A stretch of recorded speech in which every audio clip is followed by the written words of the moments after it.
जी आयां नूं निघा स्वागत। अज असी मना रहे हैं राष्ट्रीय विज्ञान दिवस। 28 फरवरी है, हर साल मनाने हैं।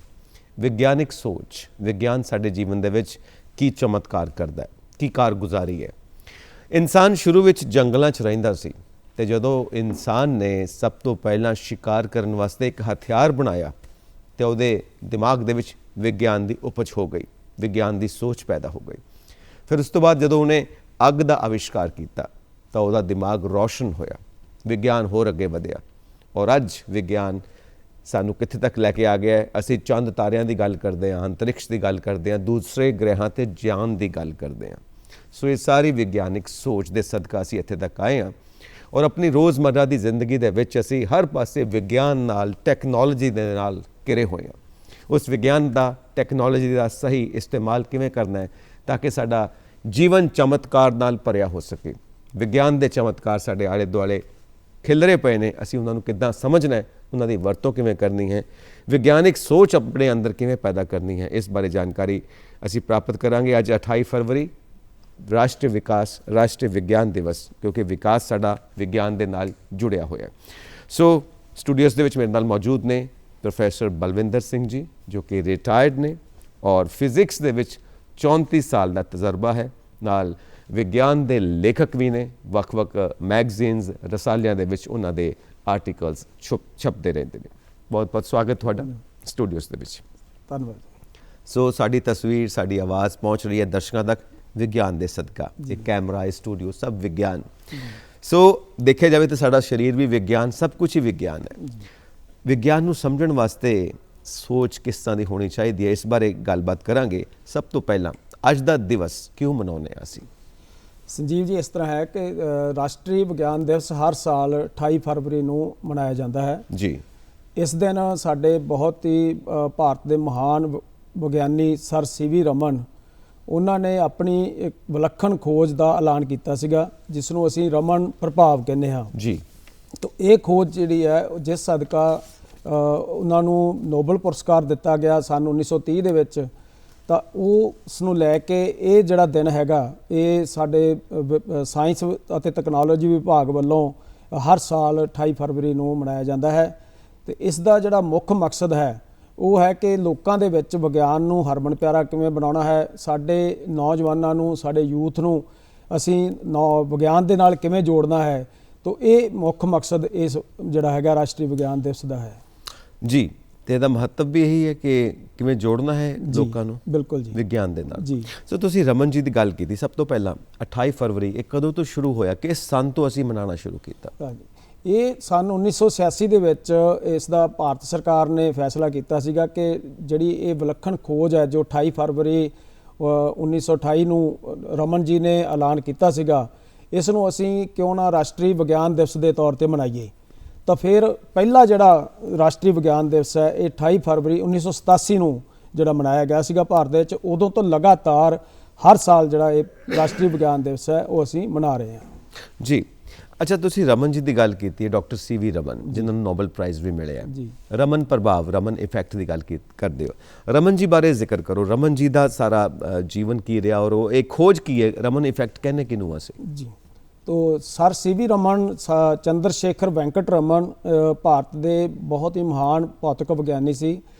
ਉਹਨਾਂ ਦਾ ਜਿਹੜਾ ਜਨਮ ਹੈਗਾ ਉਹ 7 ਨਵੰਬਰ 1988 ਨੂੰ ਤ੍ਰਿਚਰਾਪੱਲੀ ਤਾਮਿਲਨਾਡੂ ਦੇ ਵਿੱਚ ਹੋਇਆ।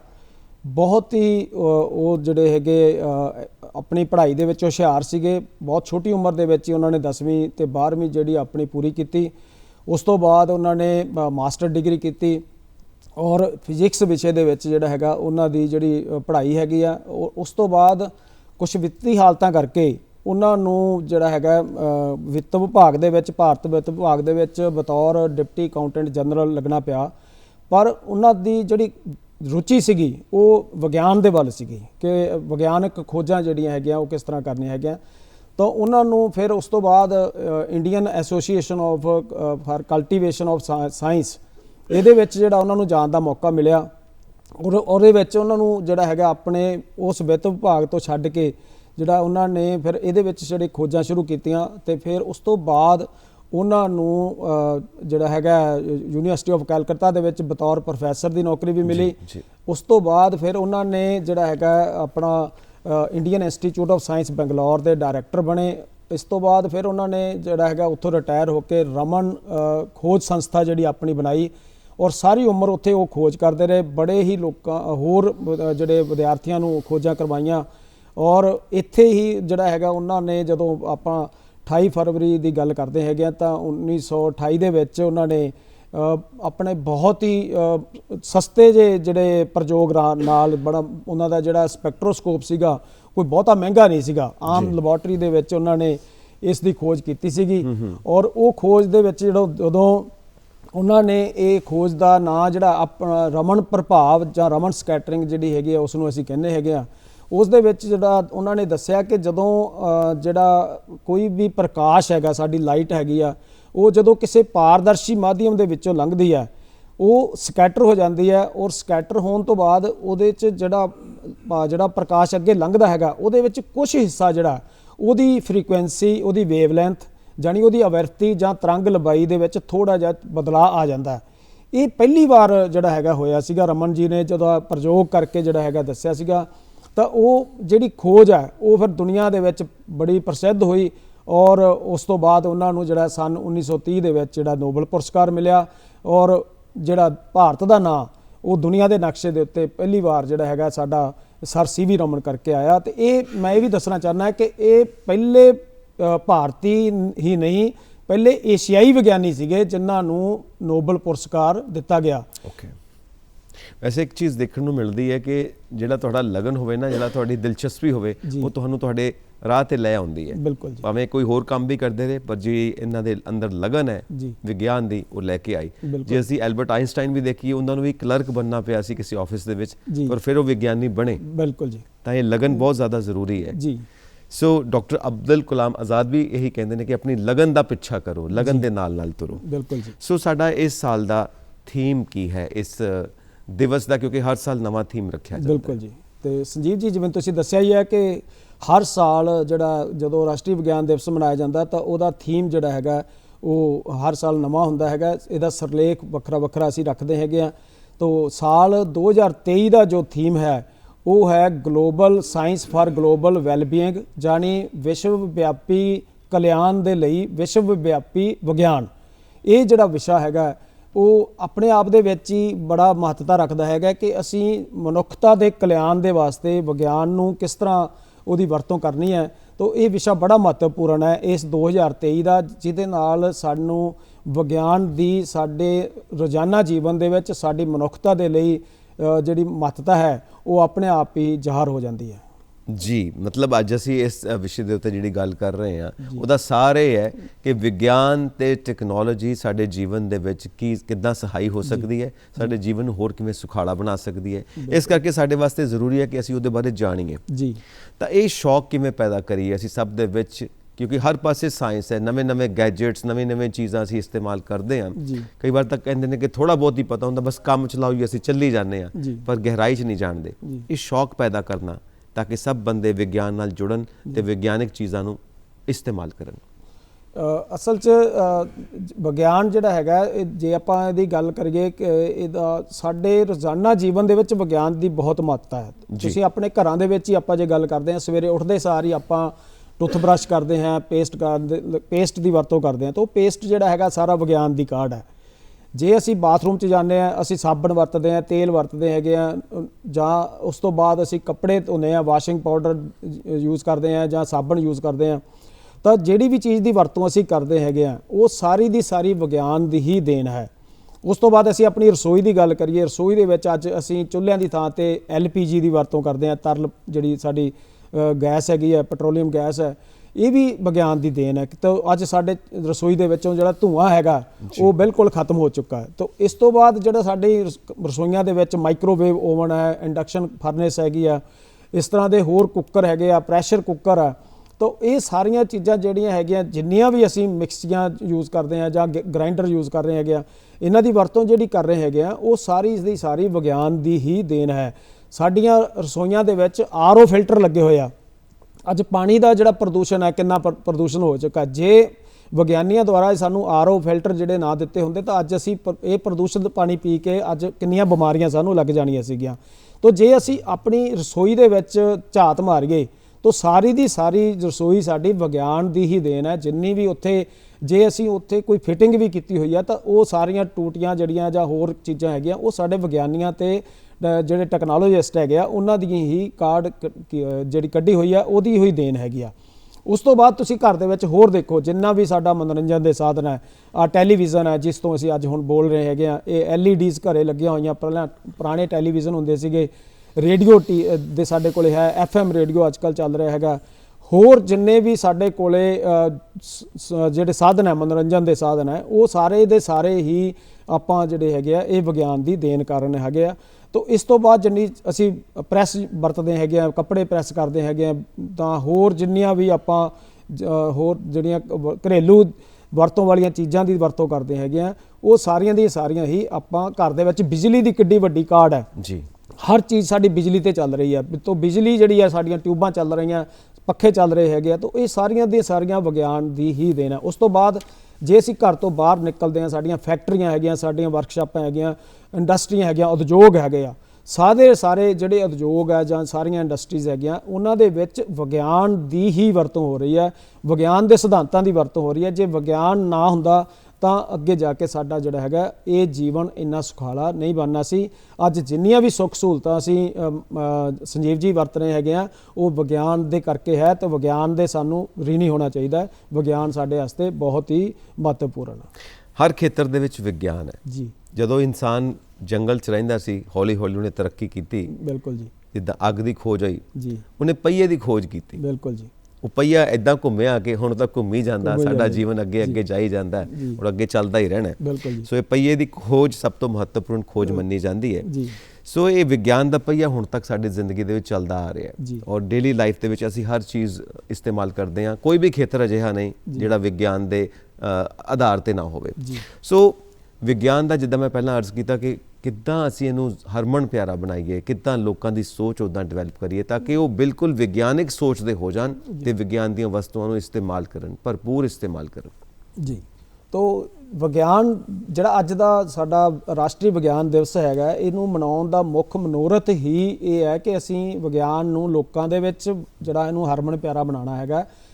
ਹਰਮਨ ਪਿਆਰਾ ਕਿਸ ਤਰ੍ਹਾਂ ਬਣਾਉਣਾ ਹੈਗਾ, ਉਹਦੇ ਵਿੱਚ ਸਾਡਾ ਬਹੁਤ ਸਾਰੇ ਜਿਹੜੇ ਆਪਾਂ ਗੱਲਾਂ ਜਿਹੜੀਆਂ ਉਹ ਕਰ ਸਕਦੇ ਹੈਗੇ ਜਿਹਦੇ ਨਾਲ ਉਹ ਵਿਗਿਆਨ ਨੂੰ ਆਪਾਂ ਹਰਮਨ ਪਿਆਰਾ ਬਣਾ ਸਕਦੇ ਹਾਂ। ਤਾਂ ਸਭ ਤੋਂ ਪਹਿਲਾਂ ਹੈਗਾ ਕਿ ਜਿਹੜੇ ਸਾਡੇ ਵਿਦਿਆਰਥੀ ਹੈ, ਸਕੂਲਾਂ ਦੇ ਵਿੱਚ ਵਿਦਿਆਰਥੀ ਹੈ, ਆਮ ਲੋਕਾਂ ਨੂੰ ਤਾਂ ਅਸੀਂ ਜੋੜਨਾ ਹੀ ਹੈ। ਸਭ ਤੋਂ ਪਹਿਲਾਂ ਸਾਡੇ ਜਿਹੜੇ ਵਿਦਿਆਰਥੀ ਹੈ ਉਹਨਾਂ ਨੂੰ ਵਿਗਿਆਨ ਦੇ ਨਾਲ ਜੋੜਨ ਲਈ ਸਾਨੂੰ ਯਤਨ ਕਰਨੇ ਚਾਹੀਦੇ ਆ। ਸਕੂਲਾਂ ਦੇ ਵਿੱਚ ਜਿਹੜੇ ਵਿਦਿਆਰਥੀ ਪੜ੍ਹਦੇ ਆ ਉਹਨਾਂ ਦੇ ਵਿੱਚ ਵਿਗਿਆਨ ਦੇ ਪ੍ਰਤੀ ਬੜਾ ਵੱਡਾ ਹਊਆ ਹੁੰਦਾ ਹੈ। ਉਹ ਵਿਗਿਆਨ ਦੀ ਪੜ੍ਹਾਈ ਨੂੰ ਬਹੁਤਾ ਜਿਹੜਾ ਹੈਗਾ ਡਰਦੇ ਆ ਉਸ ਤੋਂ। ਇਹ ਡਰ ਜਿਹੜਾ ਵਿਦਿਆਰਥੀਆਂ ਦਾ ਆਪਾਂ ਨੂੰ ਜਿਹੜਾ ਦੂਰ ਕਰਨਾ ਪਏਗਾ।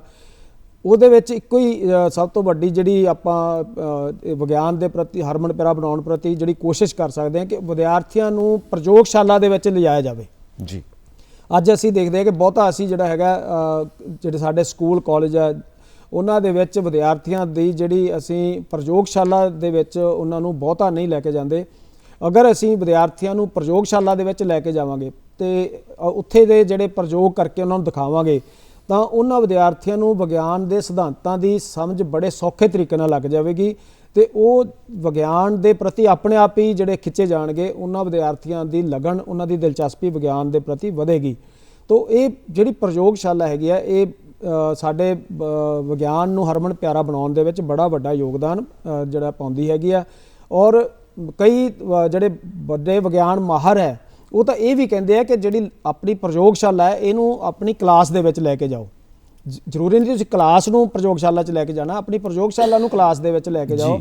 ਜੇ ਤੁਸੀਂ ਸਾਰੇ ਵਿਦਿਆਰਥੀਆਂ ਨੂੰ ਉੱਥੇ ਨਹੀਂ ਲਿਜਾ ਸਕਦੇ ਤਾਂ ਜਦੋਂ ਤੁਸੀਂ ਕੋਈ ਅਧਿਆਪਕ ਜਿਹੜਾ ਉਹ ਸਕੂਲ ਆਪਣੀ ਕਲਾਸ ਦੇ ਵਿੱਚ ਜਾਂਦਾ, ਜਿਹੜਾ ਸਾਇੰਸ ਦਾ ਅਧਿਆਪਕ ਹੈ, ਜਿਹੜਾ ਵਿਗਿਆਨ ਦਾ ਅਧਿਆਪਕ ਹੈ, ਉਹ ਪ੍ਰਯੋਗਸ਼ਾਲਾ ਜਿਸ ਦਿਨ ਉਹਦਾ ਕੋਈ ਲੈਕਚਰ ਹੈ, ਫਰਜ਼ ਕਰੋ ਉਹਨੇ ਕਿਸੇ ਤਰ੍ਹਾਂ ਕਿਸੇ ਮੋਟਰ ਬਾਰੇ ਸਮਝਾਉਣਾ ਹੈਗਾ ਜਾਂ ਕਿਸੇ ਹੋਰ ਚੀਜ਼ ਬਾਰੇ ਸਮਝਾਉਣਾ ਹੈ ਤਾਂ ਉਸ ਤਰ੍ਹਾਂ ਦਾ ਜਿਹੜਾ ਪ੍ਰੋਜੈਕਟ ਹੈਗਾ, ਉਸ ਤਰ੍ਹਾਂ ਦਾ ਮਾਡਲ ਹੈ ਜਾਂ ਉਸ ਤਰ੍ਹਾਂ ਦੀ ਜਿਹੜੀ ਪ੍ਰਯੋਗਸ਼ਾਲਾ ਦੇ ਵਿੱਚੋਂ ਚੀਜ਼ ਲੈ ਕੇ ਜਾਵੇ ਜਿਹਦੇ ਨਾਲ ਵਿਦਿਆਰਥੀ ਉਹਨੂੰ ਦੇਖ ਕੇ ਉਹਨੂੰ ਸਮਝਣ ਔਰ ਸਮਝ ਕੇ ਉਹਨਾਂ ਨੂੰ ਜ਼ਿਆਦਾ ਸਪਸ਼ਟ ਹੋਏਗਾ ਕਿ ਇਹਦੇ ਪਿੱਛੇ ਲੁਕਿਆ ਹੋਇਆ ਸਿਧਾਂਤ ਕੀ ਹੈਗਾ।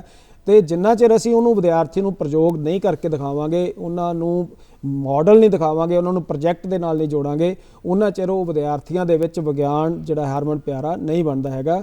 ਇਸ ਕਰਕੇ ਵਿਦਿਆਰਥੀਆਂ ਨੂੰ ਪ੍ਰਯੋਗਸ਼ਾਲਾ ਦੇ ਨਾਲ ਜੋੜਨਾ ਬੜਾ ਜ਼ਰੂਰੀ ਹੈ। ਤੇ ਕਿੱਦਾਂ ਦੇ ਉਪਰਾਲੇ ਹੋਣੇ ਚਾਹੀਦੇ ਨੇ ਸਰਕਾਰਾਂ ਵੱਲੋਂ, ਕਾਲਜਾਂ ਵੱਲੋਂ, ਸਕੂਲਾਂ ਵੱਲੋਂ, ਹੋਰ ਵੀ ਜਿਹੜੀਆਂ ਸੰਸਥਾਵਾਂ ਕੰਮ ਕਰਦੀਆਂ ਪਈਆਂ ਨੇ ਵਿਗਿਆਨ ਨੂੰ ਹਰਮਨ ਪਿਆਰਾ ਬਣਾਉਣ ਵਾਸਤੇ? ਤੋ ਸਾਡਾ ਜਿਹੜਾ ਸੰਜੀਵ ਜੀ ਜਿਹੜਾ ਵਿਗਿਆਨ ਤੇ ਤਕਨਾਲੋਜੀ ਵਿਭਾਗ ਹੈ ਬਹੁਤ ਵੱਡੀ ਕੋਸ਼ਿਸ਼ ਕਰ ਰਿਹਾ ਹੈਗਾ ਵਿਗਿਆਨ ਨੂੰ ਹਰਮਨ ਪਿਆਰਾ ਬਣਾਉਣ ਵਾਸਤੇ।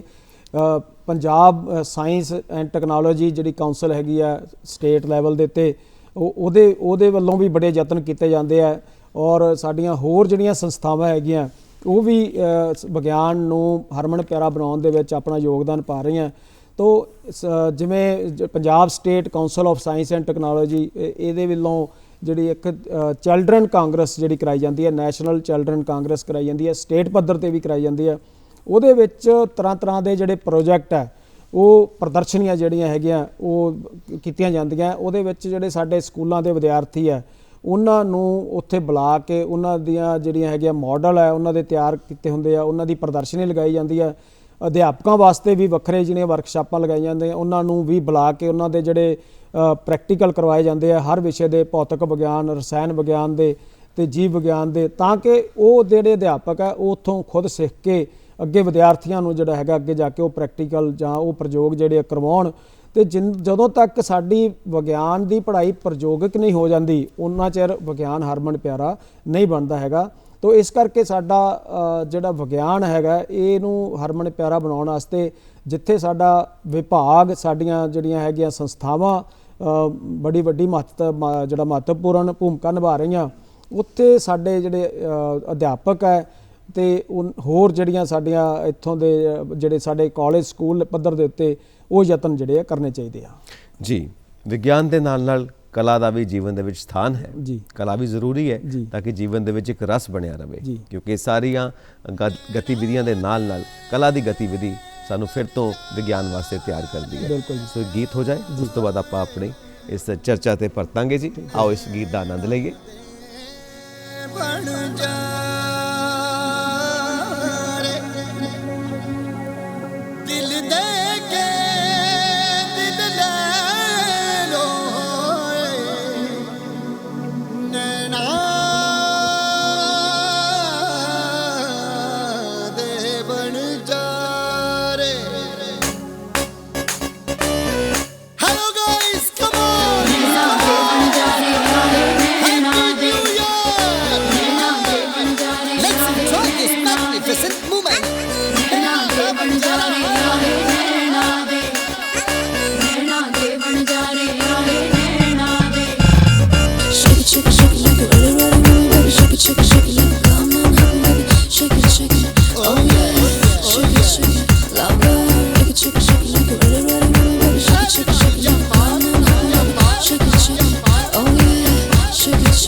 सुने बड़े प्यारे हाय दिल बटे तो ही जिंद बटे अज मुल करें दे सारे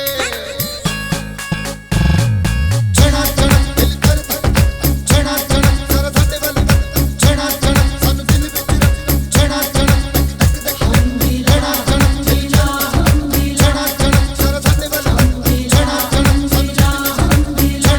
छड़ा छड़ा नैना दे बन जा रे आए नैना दे नैना दे बन जा रे आए नैना दे ਚੱਕ ਦੇ ਸੁਖਵਿੰਦਰ ਸਾਹਿਬ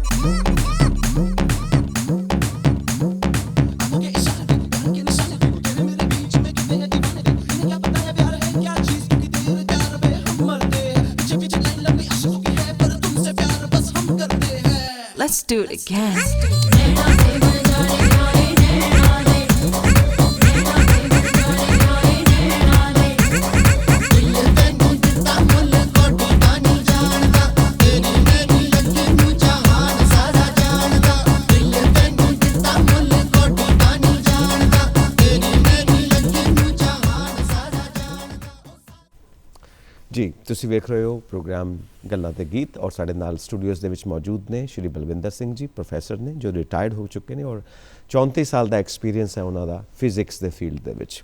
ਸੋ ਅਸੀਂ ਗੱਲ ਕਰ ਰਹੇ ਸੀਗੇ ਕਿ ਕਿਸ ਤਰ੍ਹਾਂ ਅਸੀਂ ਸਾਇੰਸ ਨੂੰ ਪਪੂਲਰ ਬਣਾ ਸਕਦੇ ਹਾਂ। ਅਸੀਂ ਜੋ ਗੀਤ ਦੇਖ ਰਹੇ ਸੀ ਨਾ ਉਹਦੇ 'ਚ ਦੇਖ ਰਹੇ ਸੀ ਇੱਕ ਪਾਸੇ ਤੇ ਕਲਾ ਹੈ ਤੇ ਨਾਲ ਉਹਦੇ ਵਿੱਚ ਇੱਕ ਰੋਬੋਟ ਘੁੰਮਦਾ ਪਿਆ ਜਿਹਨੂੰ ਅਸੀਂ ਆਰਟੀਫੀਸ਼ੀਅਲ ਇੰਟੈਲੀਜੈਂਸ ਕਹਿੰਦੇ ਹਾਂ ਜੀ ਯਾਨੀ ਕਿ ਵਿਗਿਆਨ ਦਾ ਤੇ ਕਲਾ ਦਾ ਸੰਗਮ ਸੰਗਮ। ਅਸੀਂ ਇਸ ਗੀਤ ਦੇ ਵਿੱਚ ਉਸ ਦਾ ਪ੍ਰਦਰਸ਼ਨ ਕੀਤਾ ਕਿ ਅੱਜ ਅਸੀਂ ਵਿਗਿਆਨ ਤੋਂ ਬਿਨਾਂ ਨਹੀਂ ਰਹਿ ਸਕਦੇ ਪਰ ਕਲਾ ਵੀ ਜ਼ਰੂਰੀ ਹੈ।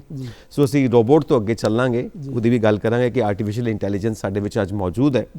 ਸੋ ਤੁਸੀਂ ਦੱਸ ਰਹੇ ਸੀਗੇ ਕਿ ਕਿਸ ਤਰ੍ਹਾਂ ਹੋਰ ਜ਼ਿਆਦਾ ਹਰਮਨ ਪਿਆਰਾ ਵਿਗਿਆਨ ਨੂੰ ਕੀਤਾ ਜਾ ਸਕਦਾ ਹੈ। ਬਿਲਕੁਲ। ਤੋ ਸੰਜੀਵ ਜੀ ਜਿੱਥੇ ਵਿਗਿਆਨਕ ਪ੍ਰਦਰਸ਼ਨੀਆਂ ਤੇ ਵਿਗਿਆਨਕ ਮੇਲੇ ਜਿਹੜੇ ਆ ਵਿਗਿਆਨ ਨੂੰ ਹਰਮਨ ਪਿਆਰਾ ਬਣਾਉਂਦੇ ਆ ਉਹਦੇ 'ਚ ਜਿਹੜੀ ਸਾਡੀ ਮਾਤ ਭਾਸ਼ਾ ਉਹਦੀ ਵੀ ਬੜੀ ਵੱਡੀ ਭੂਮਿਕਾ ਹੈ। ਤਾਂ ਸਾਨੂੰ ਵਿਗਿਆਨ ਜਿਹੜਾ ਹੈਗਾ ਉਹ ਮਾਤ ਭਾਸ਼ਾ ਦੇ ਵਿੱਚ ਪੜ੍ਹਾਉਣ ਦੀ ਕੋਸ਼ਿਸ਼ ਕਰਨੀ ਚਾਹੀਦੀ ਹੈ। ਸਾਡੇ ਜਿਹੜੇ ਵਿਦਿਆਰਥੀ ਆ ਉਹ ਮਾਤ ਭਾਸ਼ਾ ਦੇ ਵਿੱਚ ਵਿਗਿਆਨ ਨੂੰ ਛੇਤੀ ਸਮਝਦੇ ਆ।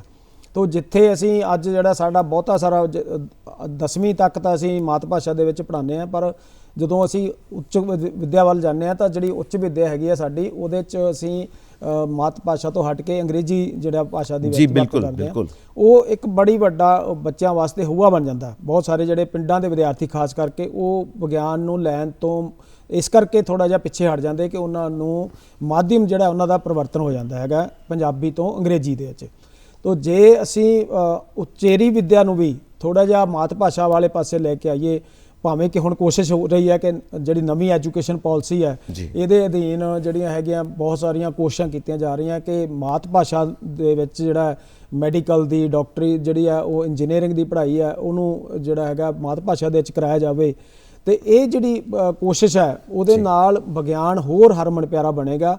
ਬਹੁਤ ਸਾਰੇ ਹੋਰ ਜਿਹੜੇ ਪਿੰਡਾਂ ਦੇ ਖਾਸ ਕਰਕੇ ਵਿਦਿਆਰਥੀ ਆ ਪੇਂਡੂ ਖੇਤਰ ਦੇ ਵਿਦਿਆਰਥੀ ਆ ਉਹ ਵਿਗਿਆਨ ਦੇ ਨਾਲ ਜੁੜਨਗੇ ਉਹਨਾਂ ਨੂੰ ਛੇਤੀ ਸਮਝ ਲੱਗੇਗੀ ਔਰ ਵਿਗਿਆਨ ਦੇ ਸਿਧਾਂਤ ਜਿਹੜੇ ਸਮਝ ਕੇ ਅੱਗੇ ਉਹ ਸਾਡੀ ਮਨੁੱਖਤਾ ਦੇ ਕਲਿਆਣ ਦੇ ਵਿੱਚ ਬੜੀ ਲਾਹੇਵੰਦ ਹੋਏਗਾ। ਅਗਲਾ ਜਿਹੜਾ ਦੂਸਰਾ ਫੈਕਟਰ ਹੈਗਾ ਕਿ ਸਾਨੂੰ ਜਿੰਨੇ ਵੀ ਸਾਡਾ ਪ੍ਰਿੰਟ ਮੀਡੀਆ ਹੈ ਪ੍ਰਿੰਟ ਮੀਡੀਆ ਇਹਦੇ ਵਿੱਚ ਬੜੀ ਵੱਡੀ ਭੂਮਿਕਾ ਨਿਭਾ ਸਕਦਾ ਜੀ। ਸਾਡੇ ਅਖਬਾਰ ਹੈ ਜਾਂ ਰਸਾਲੇ ਹੈਗੇ ਜਿੰਨੇ ਵੀ ਹੈਗੇ ਅੱਜ ਬਹੁਤ ਘੱਟ ਰਸਾਲੇ ਜਿਹੜੇ ਆ ਵਿਗਿਆਨ ਦੇ ਨਾਲ ਨਿਕਲਦੇ ਹੈਗੇ ਆ ਭਾਵੇਂ ਕਿ ਪੰਜਾਬ ਸਾਇੰਸ ਟੈਕਨੋਲੋਜੀ ਕਾਉਂਸਲ ਵੱਲੋਂ ਨਿਰੰਤਰ ਸੋਚ ਹੈ ਜਾਂ ਜਗਿਆਸਾ ਵਗੈਰਾ ਜਾਂ ਜਿਹੜੀ ਸਾਡਾ ਵਿਗਿਆਨ ਪ੍ਰਸਾਰ ਹੈ ਵਿਗਿਆਨ ਪ੍ਰਸਾਰ ਵੱਲੋਂ ਡ੍ਰੀਮ 2047 ਇੱਕ ਦੋ ਭਾਸ਼ਾ ਦੇ ਵਿੱਚ ਰਸਾਲਾ ਨਿਕਲਦਾ ਵਿਗਿਆਨ ਦਾ ਉਹਦੇ 'ਚ ਅੰਗਰੇਜ਼ੀ ਵੀ ਹੁੰਦੀ ਹੈ ਤੇ ਹਿੰਦੀ ਵੀ ਹੁੰਦੀ ਹੈ ਪਰ ਇਹ ਜਿਹੜੇ ਇਹ ਰਸਾਲੇ ਆ ਇਹ ਮੈਗਜ਼ੀਨ ਹੈ ਬੜੇ ਘੱਟ ਹੈ। ਅਖਬਾਰਾਂ ਦੇ ਵਿੱਚ ਜਿਹੜਾ ਹੈਗਾ ਉਹ ਸਾਡੇ ਵਿਗਿਆਨ ਦੇ ਨਾਲ ਜਿਹੜੇ ਵਿਗਿਆਨ ਨਾਲ ਸੰਬੰਧਿਤ ਆਰਟੀਕਲ ਹੈ ਵਿਗਿਆਨ ਨਾਲ ਸੰਬੰਧਿਤ ਲੇਖ ਹੈ ਉਹ ਬਹੁਤ ਵੱਡੀ ਪੱਧਰ ਤੇ ਛਪਣੇ ਚਾਹੀਦੇ ਆ ਉਹ ਤਾਂ ਕਿ ਉਹਨਾਂ ਨੂੰ ਪੜ੍ਹ ਕੇ ਜਿਹੜਾ ਹੈਗਾ ਕਿਉਂਕਿ ਜਿਹੜੇ ਵਿਦਿਆਰਥੀ ਆ ਪੁਸਤਕਾਂ ਨਾਲੋਂ ਜਿਹੜਾ ਹੈਗਾ ਉਹ ਅਖਬਾਰਾਂ ਦੇ ਨਾਲ ਜਾਂ ਰਸਾਲਿਆਂ ਦੇ ਨਾਲ ਵਿਗਿਆਨ ਪ੍ਰਤੀ ਵਧੇਰੇ ਉਧਰ ਆਕਰਸ਼ਿਤ ਹੋ ਸਕਦੇ ਉਹਨਾਂ ਨੂੰ ਵਧੇਰੇ ਜਾਗਰੂਕਤਾ ਹੋ ਸਕਦੀ ਹੈ। ਇਸ ਕਰਕੇ ਜਿਹੜਾ ਪ੍ਰਿੰਟ ਮੀਡੀਆ ਹੈਗਾ ਇਹ ਬੜਾ ਵੱਡਾ ਰੋਲ ਨਿਭਾ ਸਕਦਾ ਵੱਡੀ ਭੂਮਿਕਾ ਨਿਭਾ ਸਕਦਾ। ਇਸ ਤੋਂ ਬਾਅਦ ਜਿਹੜਾ ਸਾਡਾ ਇਲੈਕਟ੍ਰੋਨਿਕ ਮੀਡੀਆ ਆਪਾਂ ਬੈਠੇ ਇੱਥੇ ਅੱਜ ਦੂਰਦਰਸ਼ਨ ਦੇ ਵਿੱਚ ਇਲੈਕਟ੍ਰੋਨਿਕ ਮੀਡੀਆ ਜਿਹੜਾ ਹੈਗਾ ਸਾਡਾ ਰੇਡੀਓ ਟੈਲੀਵਿਜ਼ਨ ਹੈ ਜਾਂ ਸੋਸ਼ਲ ਮੀਡੀਆ ਅੱਜ ਜਿਹੜਾ ਹੈਗਾ ਉਹ ਵੀ ਵਿਗਿਆਨ ਨੂੰ ਹਰਮਨ ਪਿਆਰਾ ਬਣਾਉਣ ਵਿੱਚ ਬੜਾ ਵੱਡਾ ਯੋਗਦਾਨ ਜਿਹੜਾ ਨਿਭਾ ਸਕਦਾ ਹੈ।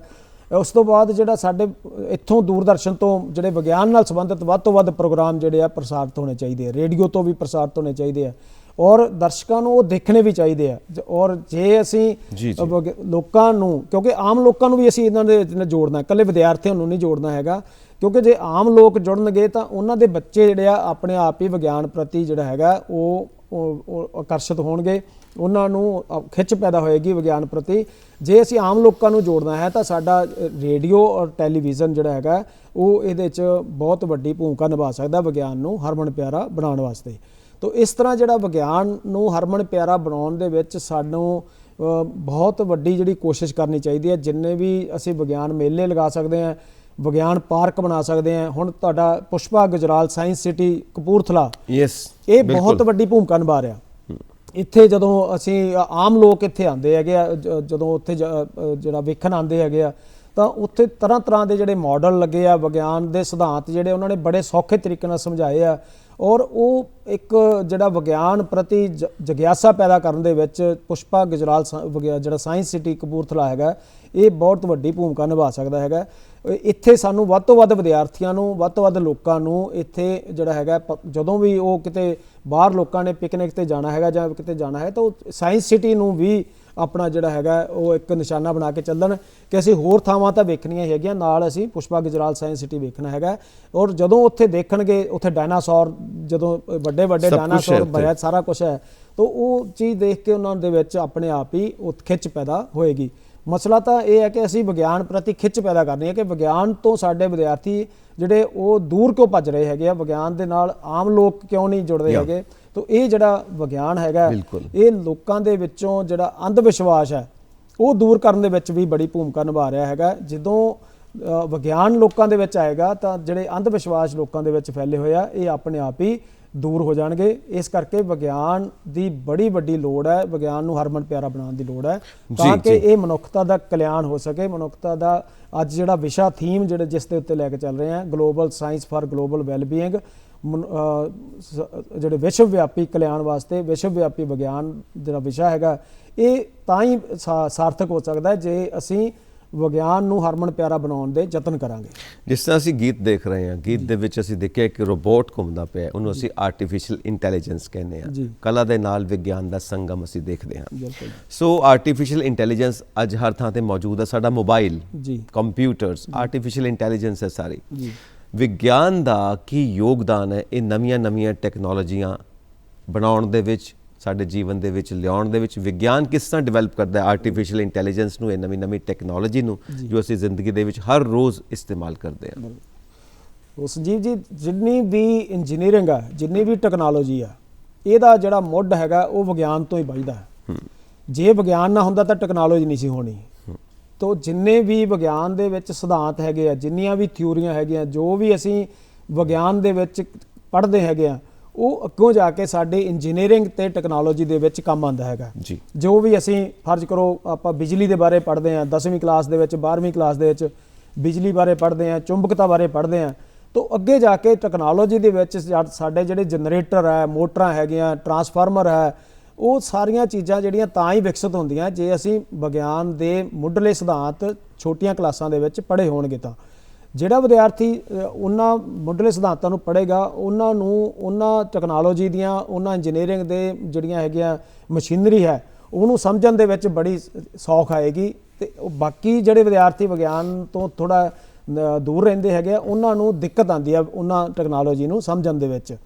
ਹੁਣ ਜੇ ਆਪਾਂ ਸਿਵਲ ਇੰਜੀਨੀਅਰਿੰਗ ਦੀ ਗੱਲ ਕਰੀਏ, ਇਲੈਕਟ੍ਰੀਕਲ ਦੀ ਗੱਲ ਕਰੀਏ, ਮਕੈਨੀਕਲ ਮਸ਼ੀਨਾਂ ਦੀ ਗੱਲ ਕਰਦੇ ਹਾਂ, ਤਾਂ ਜਿੰਨੀ ਵੀ ਅਸੀਂ ਵਿਗਿਆਨ ਦੇ ਵਿੱਚ ਬੇਸਿਕ ਸਾਇੰਸਿਸ ਦੇ ਵਿੱਚ ਜਿਹੜਾ ਹੈਗਾ ਮੁੱਢਲੀਆਂ ਗੱਲਾਂ ਪੜ੍ਹਦੇ ਹੈਗੇ ਆ, ਉਹ ਮੁੱਢਲੇ ਸਿਧਾਂਤ ਦੀ ਜਿਹੜੀ ਪੜ੍ਹਾਈ ਹੁੰਦੀ ਹੈ ਉਹੀ ਅੱਗੇ ਜਾ ਕੇ ਸਾਡੇ ਕੰਮ ਆਉਂਦੀ ਹੈ। ਇਸੇ ਕਰਕੇ ਅਸੀਂ ਕਹਿ ਰਹੇ ਹੈਗੇ ਕਿ ਜਿਹੜਾ ਸਾਡਾ ਵਿਗਿਆਨ ਹੈ ਉਹ ਟੈਕਨੋਲੋਜੀ ਦੇ ਵਿਕਾਸ ਦੇ ਵਿੱਚ ਬੜਾ ਵੱਡਾ ਯੋਗਦਾਨ ਪਾਉਂਦਾ ਹੈ। ਅਤੇ ਜਿੱਥੇ ਵੀ ਇੰਜੀਨੀਅਰਿੰਗ ਅਤੇ ਟੈਕਨੋਲੋਜੀ ਦੀ ਗੱਲ ਹੁੰਦੀ ਹੈ ਉੱਥੇ ਸਾਡੇ ਮਾਹਰ ਜਿਹੜੇ ਆ ਉਹ ਇਹੀ ਗੱਲ ਕਰਦੇ ਆ ਕਿ ਸਾਡੇ ਵਿਗਿਆਨ ਦੇ ਮੁੱਢਲੇ ਜਿਹੜੇ ਵਿਸ਼ੇ ਹੈਗੇ ਆ, ਭਾਵੇਂ ਉਹ ਭੌਤਿਕ ਵਿਗਿਆਨ ਹੈ, ਚਾਹੇ ਰਸਾਇਣ ਵਿਗਿਆਨ ਹੈ, ਜੀਵ ਵਿਗਿਆਨ ਹੈ, ਇਹਨਾਂ ਦੀ ਪੜ੍ਹਾਈ ਨਾਲੋਂ ਨਾਲ ਉਹਨਾਂ ਨੂੰ ਜ਼ਰੂਰ ਕਰਾਈ ਜਾਵੇ ਤਾਂ ਕਿ ਉਹਨਾਂ ਦਾ ਇੱਕ ਬੇਸ ਜਿਹੜਾ ਹੈਗਾ, ਆਧਾਰ ਜਿਹੜਾ ਬਣ ਜਾਵੇ ਟੈਕਨੋਲੋਜੀ ਨੂੰ ਸਮਝਣ ਦੇ ਵਾਸਤੇ। ਅੱਜ ਅਸੀਂ ਕੰਪਿਊਟਰਸ ਦੀ ਗੱਲ ਕਰਦੇ ਹਾਂ। ਜੇ ਵਿਦਿਆਰਥੀ ਨੇ ਸੈਮੀ ਕੰਡਕਟਰਸ ਦੇ ਬਾਰੇ ਪੜ੍ਹਿਆ ਹੋਵੇਗਾ, ਚਾਲਕ ਬਾਰੇ ਪੜ੍ਹਿਆ ਹੋਵੇਗਾ, ਕੁਚਾਲਕਾਂ ਬਾਰੇ ਪੜ੍ਹਿਆ ਹੋਊਗਾ, ਅਰਧ ਚਾਲਕਾਂ ਬਾਰੇ ਪੜ੍ਹਿਆ ਹੋਵੇਗਾ, ਤਾਂ ਉਹ ਅੱਗੇ ਜਾ ਕੇ ਕੰਪਿਊਟਰਸ ਨੂੰ ਜਾਂ ਇਨਫੋਰਮੇਸ਼ਨ ਟੈਕਨੋਲੋਜੀ ਦੇ ਵਿਸ਼ਿਆਂ ਨੂੰ ਜਾਂ ਇਲੈਕਟ੍ਰੋਨਿਕਸ ਦੇ ਵਿਸ਼ਿਆਂ ਨੂੰ ਪੜ੍ਹਨ ਦੇ ਵਿੱਚ ਬੜਾ ਉਹਨੂੰ ਸੌਖ ਹੋ ਜਾਂਦੀ ਹੈ। ਜੇ ਉਹ ਵਿਦਿਆਰਥੀ ਨੂੰ ਮੁੱਢਲੇ ਸਿਧਾਂਤ ਹੀ ਨਹੀਂ ਪਤਾ ਹੋਣਗੇ ਤਾਂ ਉਹ ਜਿਹੜਾ ਅੱਗੇ ਜਾ ਕੇ ਜਦੋਂ ਆਪਣੀ ਇੰਜੀਨੀਅਰਿੰਗ ਜਾਂ ਟੈਕਨੋਲੋਜੀ ਦੀ ਪੜ੍ਹਾਈ ਕਰਦਾ ਹੈਗਾ ਤਾਂ ਉੱਥੇ ਜਾ ਕੇ ਉਹਨੂੰ ਦਿੱਕਤ ਆਉਂਦੀ ਹੈ। ਜੇ ਬਾਇਓ ਟੈਕਨੋਲੋਜੀ ਦੀ ਗੱਲ ਕਰਦੇ ਆ, ਉਹਨੂੰ ਬਾਇਓ ਦੇ ਜਿਹੜਾ ਜੀਵ ਵਿਗਿਆਨ ਦੇ ਜਿਹੜੇ ਆ ਉਹ ਆਪਣੇ ਕਨਸੈਪਟ ਜਿਹੜੇ ਉਹਨੂੰ ਪਤਾ ਹੋਣੇ ਚਾਹੀਦੇ ਆ। ਤਾਂ ਇਸ ਤਰ੍ਹਾਂ ਜੇ ਕਿਸੇ ਨੇ ਕੈਮੀਕਲ ਇੰਜੀਨੀਅਰਿੰਗ ਕਰਨੀ ਆ, ਉਹਨੂੰ ਰਸਾਇਣ ਵਿਗਿਆਨ ਦੇ ਬਾਰੇ ਪਤਾ ਹੋਣਾ ਚਾਹੀਦਾ। ਤਾਂ ਜਦੋਂ ਜਿਹੜੀ ਵੀ ਟੈਕਨੋਲੋਜੀ ਆਪਾਂ ਜਿਸ ਤਰ੍ਹਾਂ ਦੀ ਵੀ ਟੈਕਨੋਲੋਜੀ ਦੀ ਗੱਲ ਕਰਨੀ ਹੈਗੀ ਆ, ਤਾਂ ਉਹ ਟੈਕਨੋਲੋਜੀ ਤੋਂ ਪਹਿਲਾਂ ਵਿਗਿਆਨ ਦੇ ਜਿਹੜੇ ਸਿਧਾਂਤ ਹੈ, ਵਿਗਿਆਨ ਦੀਆਂ ਜਿਹੜੀਆਂ ਗੱਲਾਂ ਹੈਗੀਆਂ ਉਹ ਉਹਨੂੰ ਕਲੀਅਰ ਹੋਣੀਆਂ ਚਾਹੀਦੀਆਂ, ਸਪਸ਼ਟ ਹੋਣੀਆਂ ਚਾਹੀਦੀਆਂ, ਤਾਂ ਹੀ ਉਹਨੂੰ ਅੱਗੇ ਜਾ ਕੇ ਟੈਕਨੋਲੋਜੀ ਦੀ ਸਮਝ ਲੱਗੇਗੀ। ਅਸੀਂ ਇੱਥੇ ਇੱਕ ਪੁਆਇੰਟ ਲੈ ਸਕਦੇ ਹਾਂ ਕਿ ਅੱਗੇ ਜਾ ਕੇ ਜੇ ਜੀਵਨ ਦੇ ਵਿੱਚ ਉਹਨੇ ਕੁਝ ਬਣਨਾ ਹੋਵੇ, ਕੋਈ ਮੌਕਾ, ਕੋਈ ਕੈਰੀਅਰ, ਕੋਈ ਜੀਵਨ ਨੂੰ ਉਸ ਦਿਸ਼ਾ ਵਿੱਚ ਲੈ ਕੇ ਜਾਣਾ ਹੈ, ਕਿਹੜੇ ਸਕੋਪ ਨੇ ਸਾਇੰਸ ਦੇ ਵਿੱਚ ਇੱਦਾਂ ਅੱਗੇ ਵਧਣ ਦੇ ਵਿੱਚ ਵਿਦਿਆਰਥੀਆਂ ਵਾਸਤੇ, ਤਾਂ ਕਿ ਉਹ ਇੱਕ ਅੱਛਾ ਕੈਰੀਅਰ ਬਣਾ ਸਕਣ? ਸੰਜੀਵ ਜੀ, ਵਿਗਿਆਨ ਦੇ ਜਿਹੜੇ ਭਵਿੱਖ ਦਾ ਜਿਹੜਾ ਹੈਗਾ ਉਹ ਬਹੁਤ ਉਹਦਾ ਜਿਹੜਾ ਖੇਤਰ ਵਿਸ਼ਾਲ ਹੈਗਾ। ਬਹੁਤ ਵਧੀਆ ਭਵਿੱਖ ਜਿਹੜਾ ਸਾਡੇ ਵਿਦਿਆਰਥੀ ਜਿਹੜੇ ਹੈਗੇ ਵਿਗਿਆਨ ਨੂੰ ਲੈ ਕੇ ਬਣਾ ਸਕਦੇ ਆ। ਤੇ ਮੈਂ ਇੱਕ ਗੱਲ ਹੋਰ ਇੱਥੇ ਕਲੀਅਰ ਕਰਾਂ ਕਿ ਜਿਹੜਾ ਸਾਡਾ ਕੁਝ ਇਹੋ ਜਿਹੀਆਂ ਜਿਹੜੇ ਭਵਿੱਖ ਦੇ ਜਾਂ ਕਰੀਅਰ ਦੇ ਮੌਕੇ ਆ ਜਿਹੜੇ ਸਿਰਫ ਤੇ ਸਿਰਫ ਉਹਨਾਂ ਵਿਦਿਆਰਥੀਆਂ ਨੂੰ ਹੀ ਮਿਲਦੇ ਜਿਨ੍ਹਾਂ ਨੇ ਵਿਗਿਆਨ ਪੜ੍ਹਿਆ ਹੁੰਦਾ ਜੀ। ਫਰਜ਼ ਕਰੋ ਕਿਸੇ ਨੇ ਇੰਜੀਨੀਅਰ ਬਣਨਾ ਹੈ ਤਾਂ ਉਹ ਵਿਦਿਆਰਥੀ ਉਹੀ ਬਣ ਸਕਦਾ ਜਿਹਨੇ ਆਪਣਾ ਵਿਗਿਆਨ ਦੀ ਪੜ੍ਹਾਈ ਕੀਤੀ ਹੋਈ ਆ, +2 ਨਾਨ ਮੈਡੀਕਲ ਕੀਤਾ ਹੋਇਆ। ਉਹੀ ਵਿਦਿਆਰਥੀ ਅੱਗੇ ਜਾ ਕੇ ਇੰਜੀਨੀਅਰਿੰਗ ਕਰਦੇ, ਉਹੀ ਪੋਲੀਟੈਕਨਿਕ ਦੇ ਦੂਜੇ ਸਾਲ ਦੇ ਵਿੱਚ ਐਡਮਿਸ਼ਨ ਜਿਹੜੀ ਲੇਟਰਲ ਐਂਟਰੀ ਹੁੰਦੀ ਆ ਉਹ ਲੈ ਸਕਦੇ ਆ। ਜੇ ਕਿਸੇ ਨੇ ਵਿਦਿਆਰਥੀ ਨੇ ਡਾਕਟਰ ਬਣਨਾ ਹੈਗਾ, MBBS ਕਰਨੀ ਹੈ, BA MS ਕਰਨੀ ਹੈ, BDS ਕਰਨੀ ਹੈ ਜਾਂ BHMS ਕਰਨੀ ਹੈ, ਉਹਨੂੰ 10+2 ਮੈਡੀਕਲ ਦੇ ਵਿਸ਼ੇ ਜਿਹੜੇ ਆ ਉਹ ਲੈਣੇ ਪੈਣਗੇ, ਤਾਂ ਹੀ ਉਹ ਅੱਗੇ ਜਾ ਕੇ ਡਾਕਟਰ ਬਣ ਸਕਦਾ। ਡਾਕਟਰ ਦੇ ਨਾਲ ਨਾਲ ਹੀ B pharmacy, D pharmacy, BSc nursing, ਇਹ ਵਿਸ਼ੇ ਜਿਹੜੇ ਆ ਕਰੀਅਰ ਵੀ ਆ, ਫਿਜ਼ੀਓਥੈਰੇਪੀ ਆ, ਇਹ ਵੀ ਉਹ ਵਿਦਿਆਰਥੀ ਕਰ ਸਕਦੇ ਆ ਜਿਨ੍ਹਾਂ ਨੇ ਵਿਗਿਆਨ ਦੇ ਵਿਸ਼ੇ ਪੜ੍ਹੇ ਹੋਇਆ। BSc ਖੇਤੀਬਾੜੀ ਜਿਹੜੇ ਆ ਉਹ ਉਹੀ ਵਿਦਿਆਰਥੀ ਕਰ ਸਕਦੇ ਆ ਜਿਨ੍ਹਾਂ ਨੇ 10+2 ਨਾਨ ਮੈਡੀਕਲ ਜਾਂ ਮੈਡੀਕਲ ਕੀਤਾ ਹੁੰਦਾ। ਜੇ ਡੇਅਰੀ ਟੈਕਨੋਲੋਜੀ ਦੀ ਗੱਲ ਕਰਦੇ ਆ ਤਾਂ ਨਾਨ ਮੈਡੀਕਲ ਵਾਲੇ ਵਿਦਿਆਰਥੀ ਹੀ ਕਰ ਸਕਦੇ ਹੈਗੇ ਆ ਜੀ। ਜੇ ਵਿਦਿਆਰਥੀਆਂ ਨੇ ਵੈਟਰਨਰੀ ਸਾਇੰਸ ਦਾ ਜਿਹੜਾ ਕੋਰਸ ਕਰਨਾ ਹੈਗਾ ਤਾਂ ਵੈਟਰਨਰੀ ਸਾਇੰਸ ਦੀ ਜਿਹੜੀ ਡਿਗਰੀ ਆ ਉਹ 10+2 ਮੈਡੀਕਲ ਤੋਂ ਬਾਅਦ ਹੀ ਹੁੰਦੀ ਆ। ਉਹਦੇ 'ਚ ਆਰਟਸ ਵਾਲੇ ਜਾਂ ਕਮਰਸ ਸਟਰੀਮ ਵਾਲੇ ਵਿਦਿਆਰਥੀ ਦਾਖਲਾ ਲੈ ਹੀ ਨਹੀਂ ਸਕਦੇ।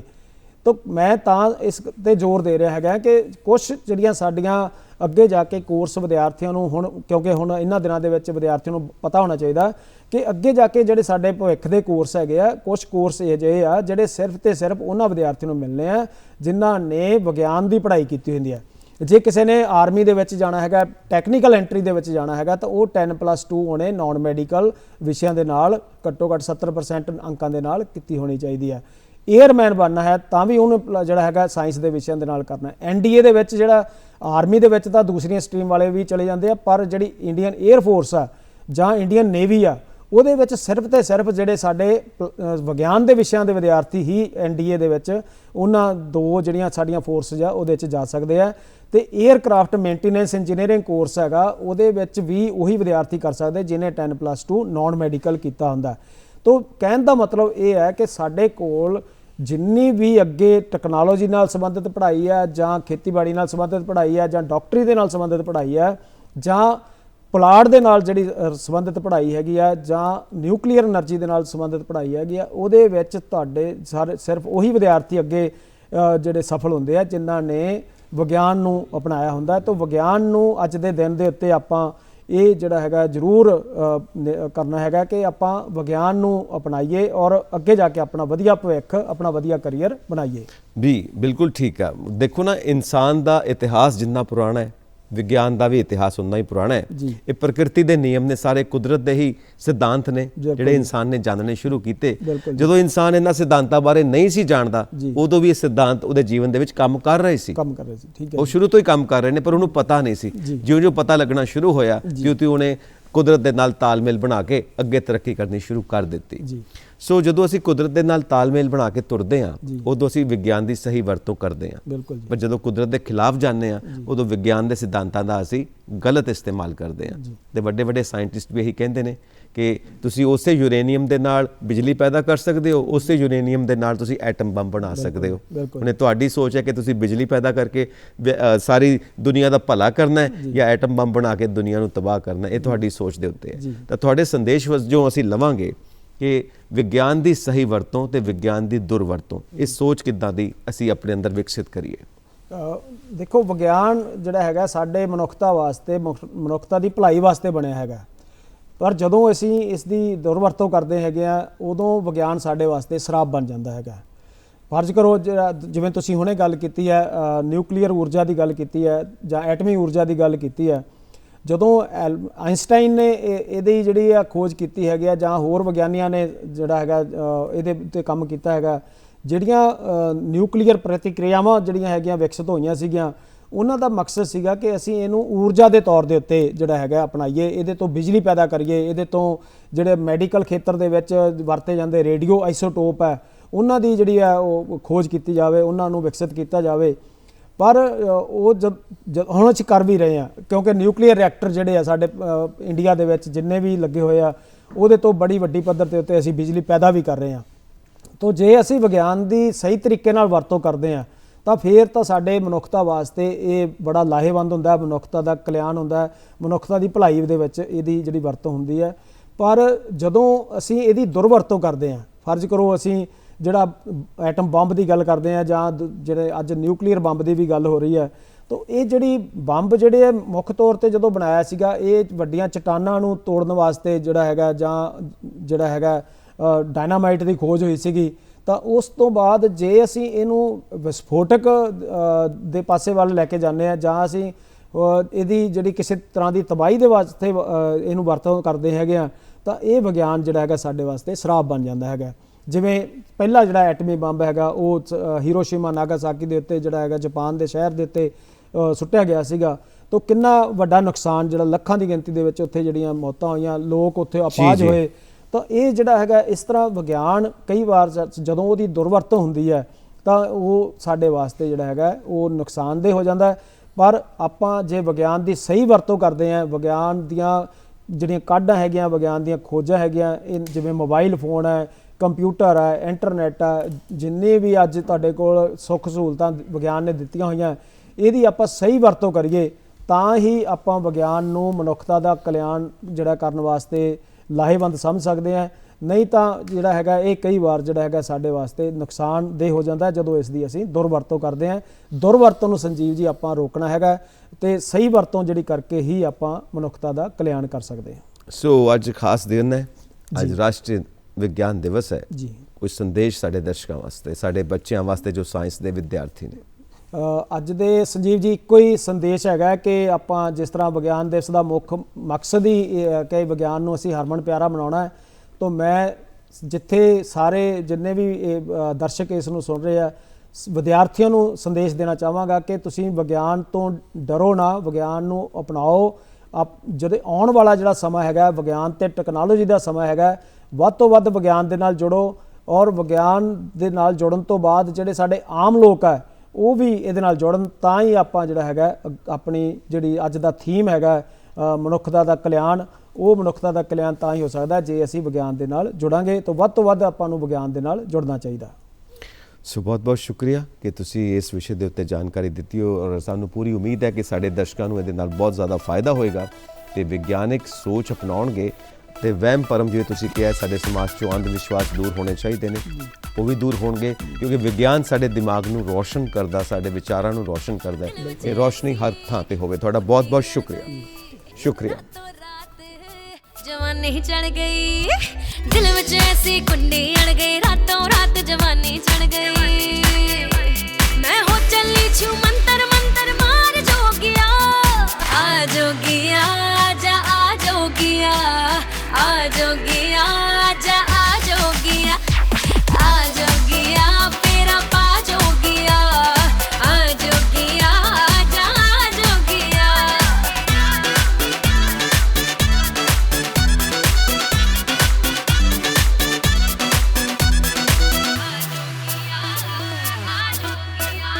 I don't